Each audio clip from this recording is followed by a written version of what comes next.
men can be favored by God, kagaya ni Prophet Nephi, and then here si Prophet Noah. And I think tayo rin naman, we can find favor in the sight of God. Hindi naman ibig sabihin na magiging favorite tayo. But, hindi ibig sabihin na mas pinapaboran tayo or respecter of men. May pinapanigan ng Diyos sa mga anak ng tao.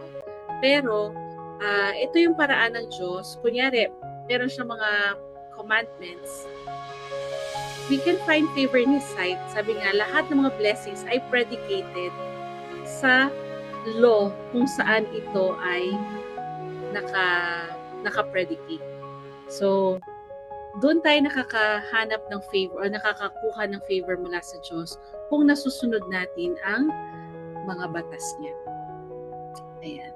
And it is through the mercy and grace of God na nakakahanap din naman tayo ng awa sa panahon na kailangan natin ng pagpapatawad at pasensya ng Panginoon.